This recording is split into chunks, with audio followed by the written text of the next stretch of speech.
प्यारे किसान भाइयों नमस्कार। प्रिय विद्यार्थियों सभी का आज के कार्यक्रम में स्वागत है। आज अपन चर्चा करेंगे रबी फसलों के अंदर समन्वित कीट प्रबंधन। जैसा सभी हम जानते हैं कि राजस्थान एक कृषि प्रदेश है जिसके अंदर रबी के अंदर मुख्य रूप से दलहनी फसलों के अंदर चना है, मटर है और अनाज वाली फसलों के अंदर जौ है, गेहूँ है। इसके अलावा तिलहनी फसलों के अंदर सरसों की खेती प्रमुख रूप से होती है। इसके साथ में सब्जियों की भी खेती अच्छी संख्या के अंदर की जाती है। लेकिन जो कुछ विगत वर्ष है उसके अंदर अपन देख रहे हैं कि खेती के अंदर लागत बढ़ रही है। इस लागत के पीछे कई कारण है, मौसम का भी कारण है, कीट व रोगों का प्रकोप भी है और तीसरा पॉइंट ये है कि सही समय के ऊपर जो लाभदायक है हानिकारक कीट है उनकी पहचान नहीं हो पाती है और पहचान नहीं होने के कारण अपन अनावश्यक जो पेस्ट मैनेजमेंट के एस्पेक्ट है उनके ऊपर खर्चा ज़्यादा करते हैं। आज का उद्देश्य अपना यही है कि सही समय के ऊपर अपने को कीटों की सही पहचान करनी है और सही समय पे उनका मैनेजमेंट करना है ताकि वर्तमान समय के अंदर जो लागत कॉस्ट है उसको अपन कम से कम कर सके और अधिक मुनाफा अपनाएं। आज बात करते हैं अपन सबसे पहले दलहनी फसलों की। दलहनी फसलों के अंदर राजस्थान के अंदर चने की खेती काफ़ी एरिया में की जाती है और चने के अंदर बुआई से लेके फसल की कटाई तक कई प्रकार के कीट लगते हैं, जिसके अंदर अगर शुरुआत की अवस्था के अंदर अपन बात करें तो सबसे ज़्यादा जो आक्रमण होता है फसल के अंकुरण से लेके लगभग 20-25 दिन की जब फसल होती है उस समय इसके अंदर कटवर्म और दीमक का प्रकोप सबसे ज़्यादा होता है। अगर किसान भाई सही समय पर अगर बीज उपचार करता है तो दीमक और कटवर्म का प्रकोप से काफ़ी बचा जा सकता है। और इस समय बात करें अपन तो चने के अंदर अभी वानस्पतिक वृद्धि हो रही है, फूल भी आ रहे हैं और कई जगह जहाँ पे अगेती है उनके अंदर फलियों का निर्माण भी हो गया है। और अभी वर्तमान के अंदर चने के अंदर एक ही कीट का जो प्रकोप है वो है सबसे ज़्यादा पॉड बोरर का, जिसका वैज्ञानिक नाम हेलिकोर्पा आर्मीजेरा है।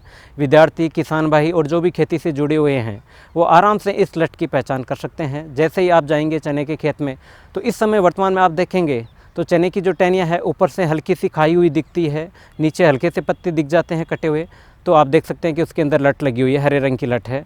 और जैसे किसान आराम से सुबह शाम अगर घूमता है, विद्यार्थी भी अगर खेतों में घूमते हैं तो इस लट का आराम से प्रकोप है वो उसकी पहचान हो पाती है।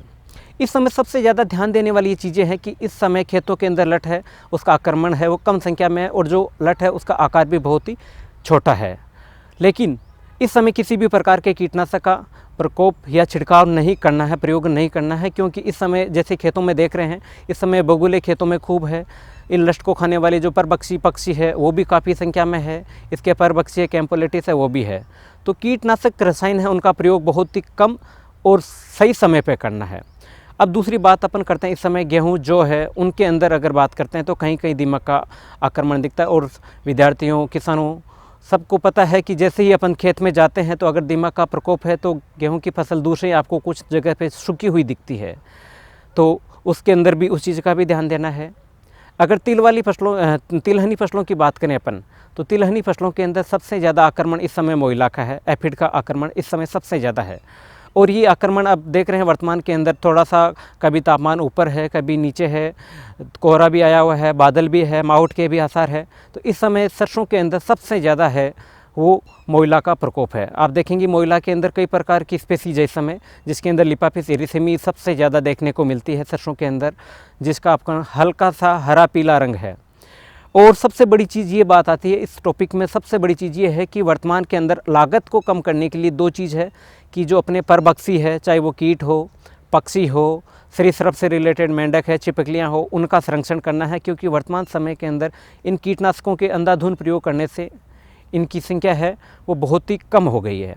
तो एक तो चीज़ ये है कि सही कीटनाशकों का चयन करें, दूसरी चीज़ आती है कि सही समय पर इनका प्रयोग करें, और थर्ड चीज़ आती है कि सही चीज़ में प्रयोग करने के बाद में इनका जो वेटिंग पीरियड है तब तक इनके उत्पादों का किसी भी रूप में अपन प्रयोग ना करें।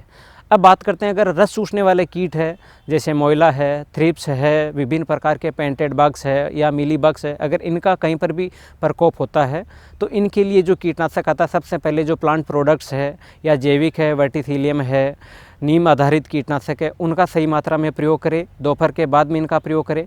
अगर इनकी संख्या बढ़ती है तो उसके बाद में अपन सिंथेटिक इंसेक्टिसाइड के ऊपर जा सकते हैं, जिसके अंदर इमिडाक्लोप्रिड है, थायोमेथोक्साम है, एसिटाम्प्रिड है, क्लोथियानिडिन है। इनका प्रयोग अपने को करना है, लेकिन इनका प्रयोग दोपहर के 3 बजे के बाद में करना है, क्योंकि जो सरसों है उसके अंदर पोलिनेटर्स है, हनी बी है, उसका प्रकोप या उसका जो रोल है वो बहुत ही अहम होता है, तो अपने को हनी बी का भी संरक्षण करना है। जो दलहन की बात कर रहे थे अपन, मटर की बात कर रहे थे, चने की बात कर रहे थे, उसके अंदर जो पॉट बोरर है उसके मैनेजमेंट के अंदर भी अपने को सबसे पहले इम्पोर्टेंट काम यही करना है कि जहाँ जहाँ के ऊपर पॉट बोरर है, चना अपने लगा रखा है, जहाँ पॉट बोरर का टेक दिखता है, उस खेतों में पक्षियों की क्रियाविधि बढ़ाने के लिए 50 से 60 अपने को टी आकार में लकड़ी की खुटियाँ लगानी है, ताकि पक्षी उनके ऊपर आराम से बैठ सके और आराम से उन लट्टों का वो सफाया बहुत कम समय में कर देंगे। और अगर फिर भी अगर आपको लगता है कि ETL के ऊपर इनकी संख्या जारी है, तो इसके बाद में अपने को इमामेक्टिन बेंजोएट है या अन्य अपने जो रिकमेंडेशन के अंदर पेस्टिसाइड है उनका प्रयोग करना है। धन्यवाद।